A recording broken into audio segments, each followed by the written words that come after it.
Bismillahirrahmanirrahim. Assalamualaikum warahmatullahi wabarakatuh.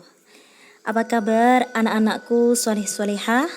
Baik, Alhamdulillah. Semoga kita semua senantiasa diberikan kesehatan oleh Allah Subhanahu wa Ta'ala. Pada kesempatan kali ini, kita akan belajar materi ibadah haji dan umroh. Labbaik Allahumma labbaik, labbaik la syarika laka labbaik, innal hamda wan ni'mata lak wal mulka la syarika lak. Ya, anak-anakku, setiap bulan Syawal sampai Dzulhijjah, umat Islam di dunia ini banyak yang melaksanakan rukun Islam yang kelima.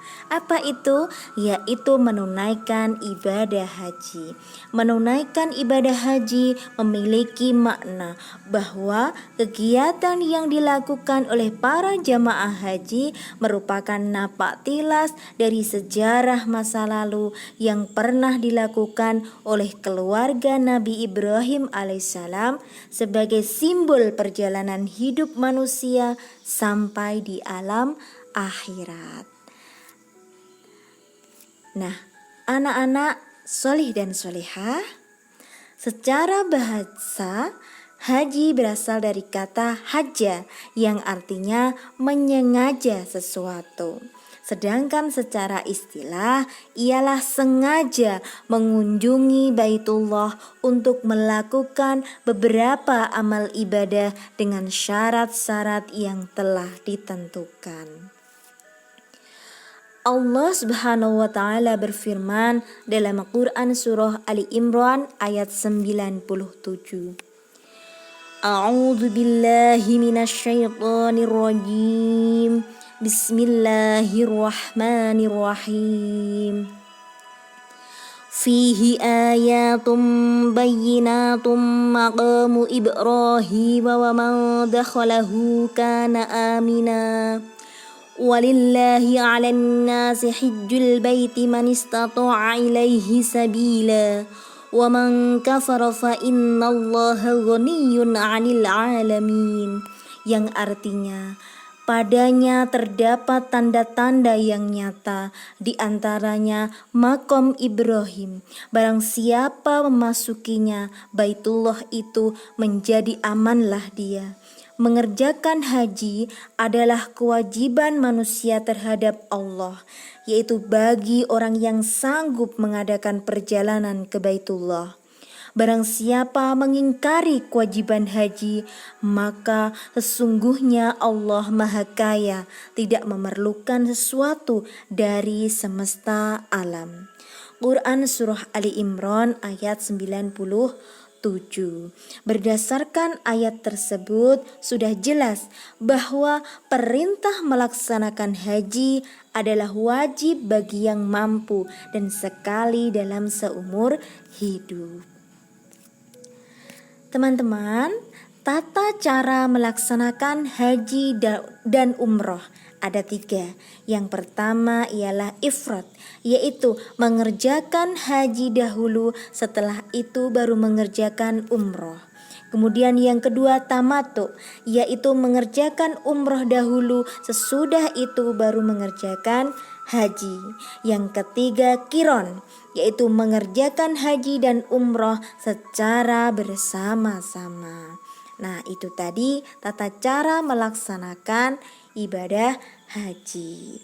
Adapun syarat wajib dari haji ialah yang pertama Islam, kemudian kedua balik. Anak kecil belum memiliki kewajiban untuk melaksanakan ibadah haji. Namun, apabila ada anak kecil menunaikan ibadah haji, maka hajinya tetap sah. Namun hal ini belum menggugurkan kewajibannya, yaitu maksudnya kelak kalau sudah dewasa anak tersebut ya dia masih tetap memiliki kewajiban untuk menunaikan ibadah haji. Kemudian selanjutnya adalah berakal sehat, merdeka dan mampu. Ya, diingat-ingat ya teman-teman. Mampu di sini ialah mampu secara material, yaitu cukup untuk biaya dirinya sendiri maupun untuk keluarga yang ditinggal.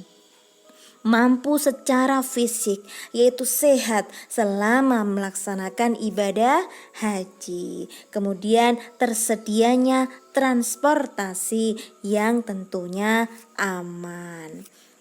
Selanjutnya adalah rukun haji. Agar haji yang kita laksanakan menjadi sah, kita harus melaksanakan rukun haji. Rukun haji ialah serangkaian kegiatan yang apabila salah satu tidak dikerjakan, maka hajinya tidak sah dan tidak boleh digantikan dengan dam atau membayar denda. Apa saja rukun haji? Yang pertama ialah ihram disertai dengan niat. Kemudian wukuf, tawaf, sa'i, tahallul, dan tertib. Kita akan bahas satu persatu dimulai dari ihram dengan disertai niat. Niat ibadah haji, lafalnya adalah labbaik Allahumma hajja, yang artinya ku penuhi panggilanmu ya Allah untuk berhaji. Kemudian rukun haji yang kedua ialah wukuf. Wukuf yaitu hadir di padang Arafah, yaitu mulai dari tergelincirnya matahari waktu zuhur tanggal 9 Dzulhijjah sampai terbenamnya matahari pada tanggal 9 Dzulhijjah. Selanjutnya ialah tawaf, yaitu mengelilingi Ka'bah sebanyak 7 kali dimulai dari sudut Hajar Aswad dan berakhir di sudut Hajar Aswad pula. Ka'bah berada di sebelah kiri orang yang bertawaf dan arah putaran tawaf perlu diingat ya, berlawanan dari arah jarum jam. Selanjutnya ialah sa'i, yaitu berjalan dan berlari-lari kecil dari Bukit Sofa ke Bukit Marwah. Seperti yang tampak pada gambar, yaitu para jamaah haji sedang melaksanakan sa'i. Caranya ialah yang pertama dimulai dari Bukit Sofa dan disudahi di Bukit Marwah. Kemudian dilaksanakan sebanyak 7 kali dan dilaksanakan sesudah tawaf atau mengelilingi Ka'bah. Kemudian selanjutnya adalah tahallul, yaitu menghalalkan perkara yang semula diharamkan. Ditandai dengan apa? Mencukur sekurang-kurangnya 3 helai rambut. Dan yang terakhir rukun haji ialah tertib, yaitu mendahulukan yang dahulu di antara rukun-rukun yang sudah saya sebutkan tadi. Ya, selanjutnya adalah wajib haji. Selain mengerjakan rukun haji, kita harus mengerjakan wajib haji. Wajib haji ialah serangkaian kegiatan yang harus dikerjakan. Apabila ada salah satu tidak dikerjakan, maka hajinya tetap sah dan digantikan dengan membayar dam atau denda. Apa saja wajib haji itu? Yang pertama, ihram dari mikot, yaitu batasan waktu dan tempat yang ditentukan. Ketentuan masa atau mikot zamani yaitu dari awal bulan Syawal sampai terbit fajar hari raya haji. Adapun ketentuan tempat atau mikot makani yaitu ada 7 tempat. Yang pertama Makkah, yaitu mikot orang yang tinggal di Makkah. Kemudian yang kedua Dzulhulaifah, yaitu mikot atau tempat ihram orang yang datang dari arah Madinah dan negeri-negeri yang sejajar dengan Madinah.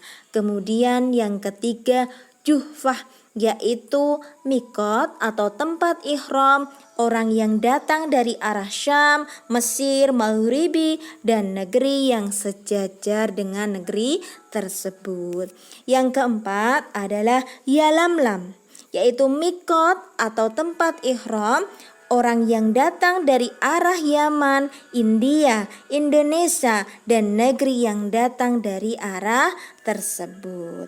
Kelima, Qarnul Manazil, yaitu tempat ihram mikot orang yang datang dari arah Najil Yaman, Najil Hijaz, dan negeri yang datang dari arah tersebut. Keenam, Zatwirkin, yaitu mikot atau tempat ihram orang yang datang dari arah Irak dan negeri yang datang dari arah tersebut. Selanjutnya yang terakhir, bagi penduduk negeri-negeri yang ada di negeri Mekah dan mikot-mikot tersebut adalah mikot tempat ihramnya dari negeri masing-masing di mana mereka tinggal.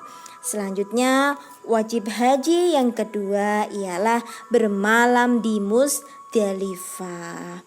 Kemudian melontar jumroh Aqobah pada hari raya haji.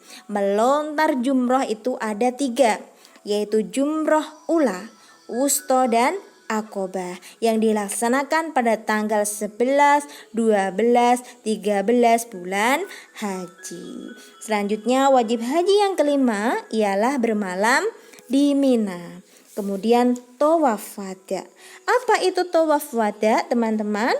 Yaitu tawaf yang dilaksanakan sewaktu akan meninggalkan Makkah. Kemudian wajib haji yang ketujuh, tidak melakukan perbuatan yang dilarang atau diharamkan. Baik teman-teman, selanjutnya adalah tentang sunnah haji. Ada rukun haji, ada wajib haji, dan ada sunnah haji. Ialah serangkaian kegiatan yang apabila dilakukan akan mendapat pahala dan apabila tidak dikerjakan tidak mendapatkan dosa. Apa saja sunnah haji? Yang pertama, membaca talbiyah selama ihram. Labbaik Allahumma labbaik, labbaik la syarika laka labbaik, innal hamda wan ni'mata lak wal mulka la syarika lak, yang artinya aku datang memenuhi panggilanmu ya Allah, aku datang memenuhi panggilanmu, aku datang memenuhi panggilanmu, tidak ada sekutu bagimu, aku datang memenuhi panggilanmu, sungguh segala puji, nikmat dan segenap kekuasaan adalah milikmu, tidak ada sekutu bagimu. Kemudian yang kedua adalah berdoa sesudah membaca talbiyah, kemudian membaca zikir sewaktu tawaf dan sholat 2 rakaat sesudah tawaf. Selanjutnya adalah masuk ke Ka'bah. Nah teman-teman, bagaimana? Sudah paham? Nah, alhamdulillah, semoga teman-teman sudah paham. Kita lanjut ke larangan haji. Berikut ini adalah hal-hal yang tidak boleh dilakukan selama jemaah haji sedang ihram. Larangan bagi laki-laki yaitu memakai pakaian berjahit. Kemudian larangan menutup kepala. Adapun larangan bagi perempuan yaitu larangan menutup muka dan kedua telapak tangan. Larangan bagi laki-laki maupun perempuan yaitu memakai wangi-wangian, menghilangkan rambut atau bulu badan yang lain, memotong kuku, mengakadkan nikah, berhubungan suami istri, berburu binatang darat yang liar dan halal dimakan. Nah, jamaah haji yang meninggalkan wajib haji atau melakukan perbuatan yang dilarang pada saat ihram maka harus membayar dam. Apa itu dam? Dam haji. Dam haji adalah membayar denda haji. Ya, berikut ada tabel jenis pelanggaran dengan ketentuan denda yang harus dibayarkan. Jenis pelanggaran tidak mengerjakan haji ifrad, yaitu mengerjakan ibadah haji terlebih dahulu baru kemudian mengerjakan umroh. Dendanya ialah menyembelih 1 ekor kambing atau berpuasa 10 hari, 3 hari dilaksanakan di Mekah dan 7 hari di negeri asal. Jenis pelanggaran selanjutnya mencukur rambut, memotong kuku, memakai pakaian dijahit, memakai wewangian, berhubungan suami istri sesudah tahallul pertama, maka dendanya boleh memilih. Di antaranya menyembelih 1 ekor kambing, puasa 3 hari, atau memberi makan 6 orang miskin. Sedangkan jenis pelanggaran berhubungan suami istri sebelum tahallul pertama untuk dapat membatalkan haji ialah menyembelih 1 ekor unta atau 1 ekor sapi atau 7 ekor kambing, dan pelaksanaannya haruslah di Makkah. Jenis pelanggaran selanjutnya berburu dan membunuh binatang liar. Menyembelih unta, dendanya menyembelih unta, sapi atau kambing yang sebanding dengan binatang yang dibunuh. Kemudian jenis pelanggaran terlambat datang, maka dendanya adalah bertahallul atau mencukur rambut dan menyembelih 1 ekor kambing. Selanjutnya adalah pembahasan tentang umroh. Secara bahasa umroh memiliki arti berkunjung. Secara istilah berkunjung ke Ka'bah dengan melaksanakan tawaf dan sa'i dalam waktu yang tidak ditentukan. Hukumnya fardu ain atas umat Islam sekali seumur hidup. Allah Subhanahu wa taala berfirman dalam Quran surah Al-Baqarah ayat 196. A'udzu billahi minasyaitonir rajim. Bismillahirrahmanirrahim. Wa atimmul hajja wal umrata lillah, artinya dan sempurnakanlah ibadah haji dan umroh karena Allah. Adapun syarat wajib umroh yaitu Islam, balik, berakal, dan merdeka. Ya, kemudian rukun umroh. Rukun umroh ialah ihram dengan disertai niat. Kemudian tawaf, sa'i, berlari-lari kecil dari Bukit Sofa ke Bukit Marwah, tahallul, yaitu ditandai dengan mencukur rambut sekurang-kurangnya 3 helai, kemudian tertib. Nah, selanjutnya wajib umroh ada 2, yaitu ihram dari mikotnya dan menjauhi segala larangan umroh. Nah, teman-teman, selanjutnya adalah hikmah haji dan umroh bagi individu. Bagi jemaah haji ialah yang pertama, menghapus semua dosa kecil dan menyucikan diri dari perbuatan maksiat. Kemudian diampuninya segala dosa oleh Allah. Meningkatkan keimanan. Yang keempat, mengingatkan akan perjuangan Rasulullah SAW yang telah menyinari alam dunia dengan amal soleh. Dan yang kelima, melatih sifat sabar dan juga disiplin. Nah, itu manfaat bagi pribadi jemaah haji. Selanjutnya adalah hikmah bagi umat Islam pada umumnya. Yang pertama, menciptakan rasa persatuan dan kesatuan umat Islam di dunia. Kemudian kedua, mempererat tali persaudaraan umat Islam di seluruh dunia. Ketiga, media untuk berdakwah menyebarkan ajaran Islam ke seluruh dunia. Dan yang keempat, mengutamakan kepentingan agama daripada kepentingan pribadi. Terima kasih atas perhatiannya. Semoga bermanfaat. Tetap semangat anak-anakku semuanya. Oke, jangan lupa untuk like dan subscribe. Wassalamualaikum warahmatullahi wabarakatuh.